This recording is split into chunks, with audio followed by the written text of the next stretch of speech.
হয়ে গিয়েছে। আমরা চ্যালেঞ্জ করি, ইসলামের মধ্যে একটা দৃষ্টান্ত কেউ দেখাতে পারবে না 1400 বছর আগে আল্লাহর পয়গম্বর যে অবস্থায় ইসলামকে রেখে গিয়েছেন, আজ পর্যন্ত ইসলামের মধ্যে বিন্দু বিসর্গের কোনো পরিবর্তন কেউ প্রমাণ করতে পারবে না। আল্লাহর কোরআন 114 খানা সূরা, যতগুলো আয়াত, বিসমিল্লাহির রহমানির রহিমের বা থেকে নিয়ে শুরু করে মিনাল জিন্নাতি ওয়ান নাসের সিন পর্যন্ত কোরআন 1400 বছর আগে ছিল। আরব দেশে যেমন ছিল, আজ 1400 বছর পরে বাংলাদেশেও একই কোরআন। বাংলাদেশে যেই কোরআন, আমেরিকাও সেই কোরআন, রাশিয়াতেও সেই কোরআন।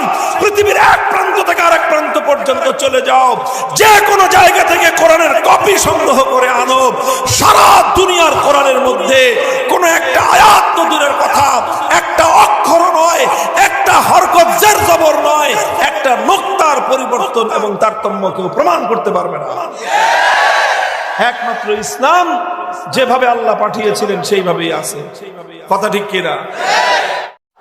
দেখেন, আমি এই যে বয়ান করি, মানুষ আল্লাহু আকবারের আওয়াজ তুলে, কথা ঠিক কিনা? আমার মনে হয় যে আমার মতো অন্য কারো মাহফিলে এতবার নারায়ে তাকবীর এবং আল্লাহু আকবারের স্লোগান উঠে না। আমি একবার চিন্তা করলাম, দূর এত চিল্লাচিল্লি করব না, আমি ওয়াজ আস্তেও তো করতে পারি। আলহামদুলিল্লাহ, কোরআন হাদিস যেহেতু পড়াশোনা করছি, বলতে না পারার তো কোনো কারণ নাই। একবার আমি নিয়ত করছিলাম যে এইভাবে মাহফিল গুলোতে গোটা মানে জাতি, পুরা মাহফিলের হাজার হাজার মানুষ এইভাবে দিনের জন্য উত্তেজিত হয়ে পড়ে, তারা জাগ্রত হয়ে পড়ে, এতে এত মানুষের সমস্যা, এত মানুষ সমস্যা ফিল করে, আমার এত শত্রু বাড়তেছে আস্তে আস্তে, দরকার কি এই শত্রু বাড়ানোর? এবার নিয়ত করছিলাম যে কথা এখন থেকে আর আস্তে আস্তে। পরে আমি স্বপ্ন দেখি যে আমি এক মাহফিলে গেছি এরকম। পরে আমি 1 ঘন্টা ওয়াজ করার কথা, আমি 50 মিনিট ওয়াজ করছি আস্তে আস্তে স্বাভাবিক ভাবে। তো পরে আমি স্বপ্ন দেখতেছি আমার মাত্র 5-7 মিনিট ওয়াজ শেষ করে দেব। আমি একটা মাদ্রাসার মাহফিলে গেছি, ওই মাদ্রাসার হুজুর এসে কথা, যে হুজুর, এই হাজার হাজার মানুষ আইছিল একটা আশা নিয়া যে আপনি একটু ওয়াজ করবেন আর তারা আল্লাহু আকবার নারায়ে তাকবীরের স্লোগান দিবে, কিন্তু আজকে পুরা ওয়াজে একবারও নারায়ে তাকবীর স্লোগান দেওয়ার সুযোগ পেল না। এই মানুষগুলো খুব হতাশ হয়ে গেছে। স্বপ্নে আমারে বলতেছে। আমি তখন স্বপ্নের মধ্যেই, আমার কাছে খুব খারাপ লাগলো যে এতগুলি মানুষ একটা নেক নিয়ত নিয়ে আইছিল যে এরা আল্লাহু আকবার বলবে, আর যাই হোক আর না হোক, আকাশ বাতাসে আল্লাহর বড়ত্বের ধ্বনি উচ্চারিত হলো, এটা তো বড় বিষয়। তো আমি তখন স্বপ্নের মধ্যে হুজুরকে বলতেছি, ভাই আপনি আরেকটু আগে বলতেন, আমি ওয়াজের লাইন ঘুরাই দিতাম। এখন আমি শেষ করে ফেলাইতেছি, এই টাইমে আপনি সেই কথাটা বলতেছেন। তো পরে আমি ঘুমের মধ্যেই আমার বুকটা খুব ভারী হয়ে থাকলো যে এতগুলি মানুষ আল্লাহর বান্দারা একটা নেক নিয়ত নিয়ে আসছিল, যে তারা তো কত রকম মানুষের স্লোগান দেয়। আমার মাহফিলে আইসা তো আমি কোনো ব্যক্তির স্লোগান দেই না, কোনো দলের স্লোগানও দেই না, কোনো মার্কার স্লোগানও আমি দেই না। আমি তো শুধু আল্লাহর স্লোগান, আল্লাহু আকবার বড়ত্বের স্লোগান, ইসলামের জিন্দাবাদের স্লোগান দেই। এই মানুষগুলো তো একটা নেক নিয়ত নিয়ে আসছিল, ভালো একটা আশা নিয়ে আসছিল। এই মানুষগুলো হতাশ হয়ে ফিরলো, আমার খুব কষ্ট লাগতেছিল। ঘুমের চুইটা দেখি তখন আমার বুকের মধ্যে কষ্টটা আছে। আমি বুঝছি আসলে আল্লাহর পক্ষ থেকে ইশারা হলো যে তুমি তোমার ওয়াজের স্টাইল চেঞ্জ করো না। আমি এটাকে আমার নাজাতের উসিলা মনে করি যে এই যে বাংলাদেশের লক্ষ কোটি মানুষের মুখে আমার উসিলায় এই যে আল্লাহু আকবারের বড়ত্বের স্লোগান উঠে, এটাই ইনশাআল্লাহ আমার নাজাতের জরিয়া হবে। এবং হইছেই, আমি যেই বিপদে পড়ছিলাম, আমারে যেইভাবে পুরা একটা রাষ্ট্র না, একটা রাষ্ট্রের পিছনে আরেকটা বড় রাষ্ট্র মিলে, সমস্ত এজেন্সি মিলে, সরকারের যতগুলি প্রতিষ্ঠান আছে সব মিলে যেইভাবে লাগছিল আমার বিরুদ্ধে, আমার তো একদম পিছনে ফেলানোর কথা। কিন্তু আলহামদুলিল্লাহ আল্লাহ আমাকে রক্ষা করছেন। শুধু আমি বিশ্বাস করেন আপনারা, আমার অনুভূতি, এটা আমি আল্লাহর কসম খেয়ে বলি যে আমার অনুভূতি হলো যেই পরিমাণ মানুষ আমার জন্য দোয়া করছেন, আরে ভাই পুরুষদের তুলনায় ঘরের মা বোনরা আরো বেশি দোয়া করছেন, ঘরে ঘরে কোরআন খতম করছেন, নফল সদকা দিচ্ছেন আল্লাহর নামে, রোজা রাখছেন আমার জন্য। তারপরে অনেক মানুষ বাইতুল্লাহ শরীফে গিয়ে তওয়াফ করছেন, আল্লাহর ঘরের গিলাফ ধরে কান্নাকাটি করে দোয়া করছেন আমার জন্য। এই যে নানুপুরের হযরত, এই যে এখন যিনি আছেন সালাউদ্দিন সাহেব, ওনার বয়স হবে 70 উপরে, ওনার মা তো এই হিসাবে বয়স কত হবে? ওনার আম্মা প্রায় 100 বছরের বয়সের কাছাকাছি, 90 বছরের উপরে বয়স, উনি মারা গেছেন 3-4 বছর আগে। ওনারা শুনেছেন, ওনার ভাইয়েরা শুনেছেন আমাকে যে আমাদের সব ভাইদের জন্য আমার মা এই পরিমাণ দোয়া করে নাই, শুধু আপনার জন্য যে পরিমাণ দোয়া করছে। আমার বুঝে আসছে যে আল্লাহ পাক আমাকে কিসের উসিলায় রক্ষা করবেন। এই যে মানুষ যে আমার জন্য দোয়া করছে, এই দোয়ার উসিলাতে এত বিশাল ষড়যন্ত্রের জাল ছিন্ন হয়ে গেছে আলহামদুলিল্লাহ। তারা চেয়েছিল আমরা যেন আর এই দেশে চলাফেরা করতে না পারি, তো আলহামদুলিল্লাহ আল্লাহ পাক আমাদের চলাফেরাকে অবাক করে দিয়েছেন। যারা আমাদের কণ্ঠকে স্তব্ধ করতে চেয়েছিল, যারা আল্লাহর কোরআনের আওয়াজকে বন্ধ করতে চেয়েছিল, যারা আল্লাহু আকবারের ধ্বনিকে আল্লাহর জমিন থেকে নিষিদ্ধ করতে চেয়েছিল, আমার আল্লাহ তাদেরকে এমন ভাবে নিষিদ্ধ করেছেন যে বাংলার মাটিতে পা রাখার সুযোগ আর তাদের না।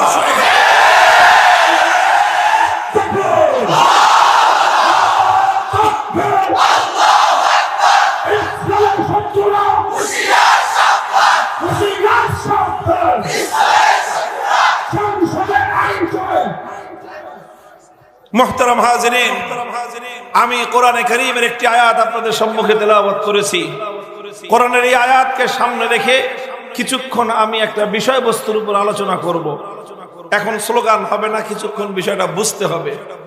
বুঝার পরে যখন আবার এটার আহ্বান আসবে, বুঝলেই তো খালি কাজ শেষ না, বুঝার পরে সেটা প্রয়োগ করার যখন বিষয় আসবে তখন আবার স্লোগান হবে ইনশাআল্লাহ।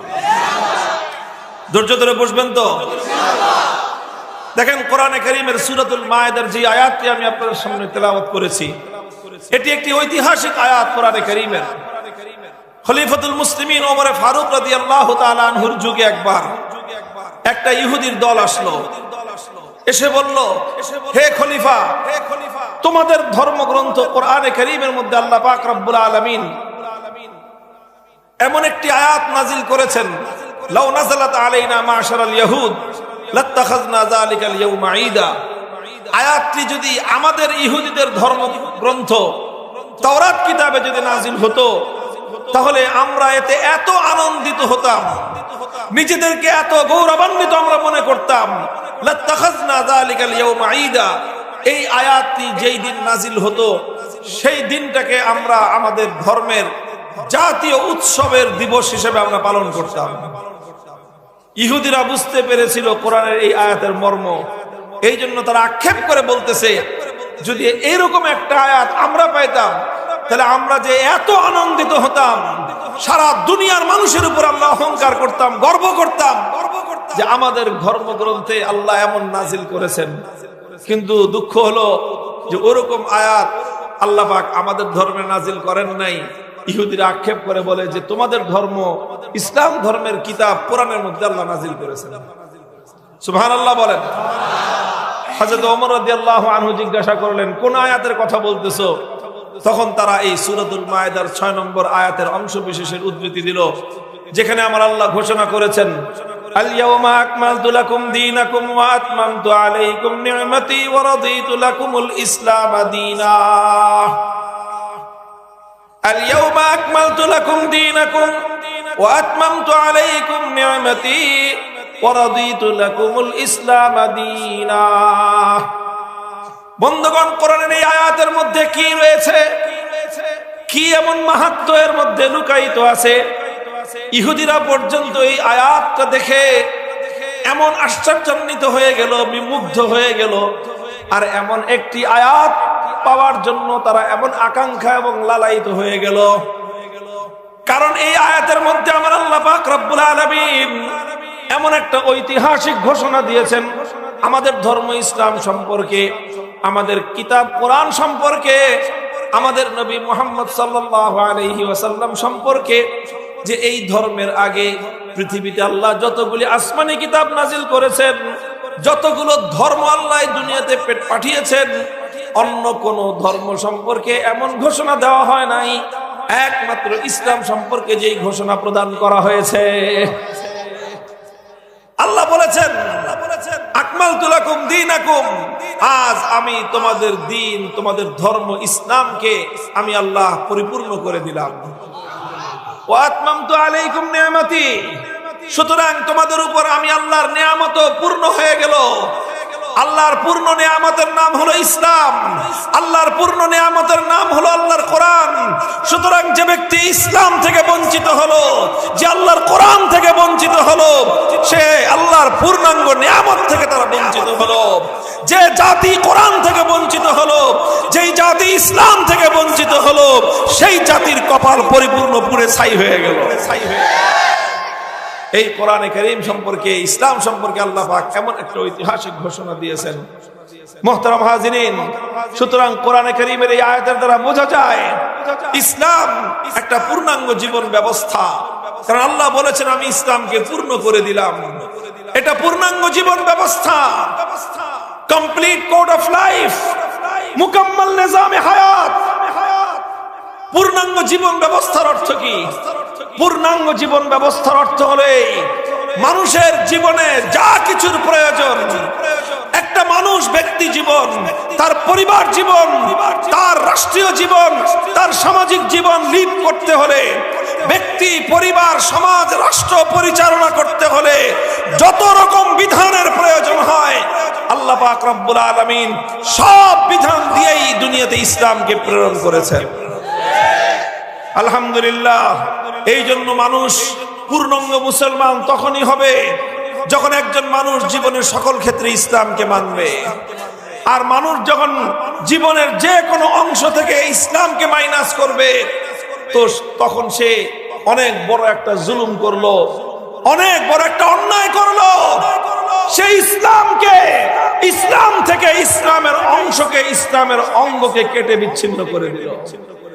আমি আপনাদেরকে জিজ্ঞাসা করতে চাই, বলেন আপনারা কেউ আপনাদের কোন প্রিয়জন, আপনার সন্তান, আপনার মা, আপনার বাবা, আপনার প্রিয়জন যাকে আপনি ভালোবাসেন, আপনি নিজে স্বেচ্ছায়, অকারণে, অপ্রয়োজনে আপনার সন্তানের একটা অঙ্গ কেটে ফেলতে পারবেন? দুনিয়ার কোন পাষণ্ড মানুষও কেটে পারে?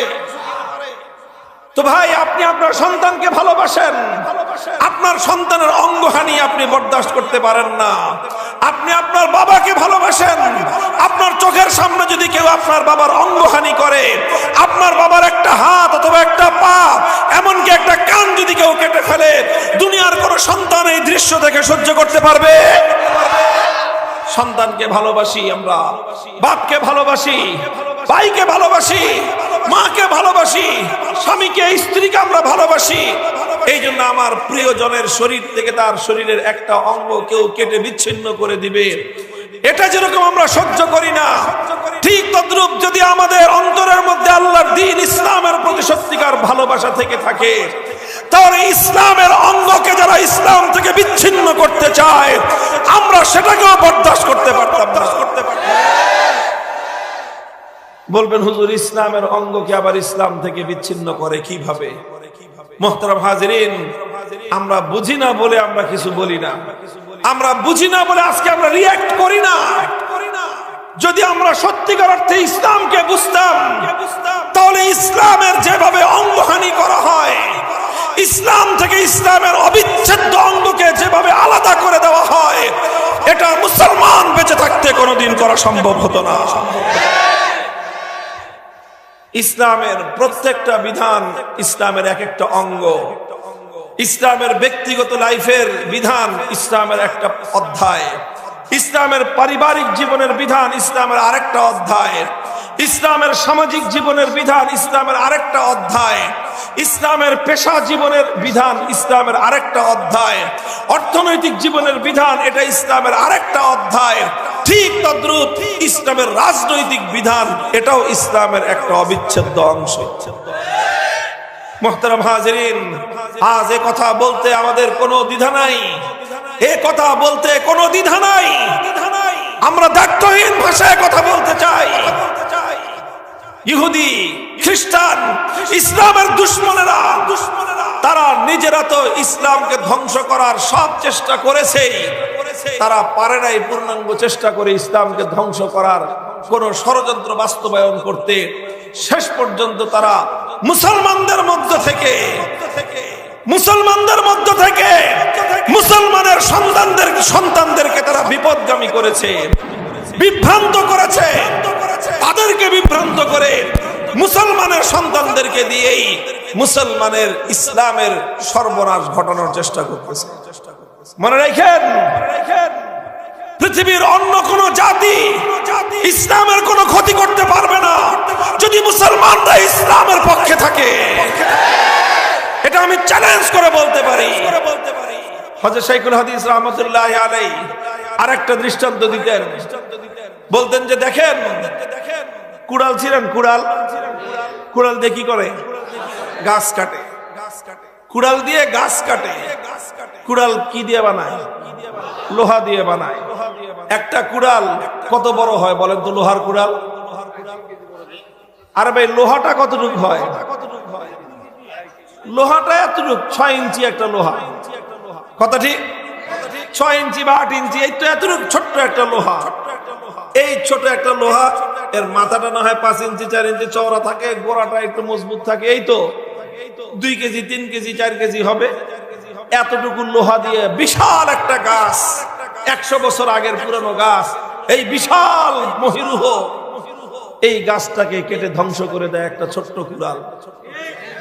কথা ঠিক? কিন্তু লোহার কুড়াল ততক্ষণ পর্যন্ত এই বট গাছ, বিশাল এই গাছটাকে কাটতে পারে না, যতক্ষণ পর্যন্ত ওই লোহার কুড়ালের পিছন দিয়ে ওই গাছের একটা ডান্ডা না লাগানো। এই গাছের ডান্ডা যখন লোহার কুড়ালের সাথে আঘাত করে, তখন এই লোহার কুড়াল এই গাছের ডান্ডার সহযোগিতা নিয়ে গাছটাকে ধ্বংস করে দেয়। মুসলমান যদি ইসলামের বিপক্ষে না দাঁড়াতো, মুসলমানের সন্তানরা যদি ইসলামকে ধ্বংস করার ক্ষেত্রে ইহুদি আর খ্রিস্টানদের ডান্ডায় পরিণত না হতো, আল্লাহর কসম খেয়ে বলতে পারি तमाम পৃথিবীর ইহুদি খ্রিস্টানরা মিলে ইসলামের একটা বাঁকা পশম সোজা করতে পারতো না।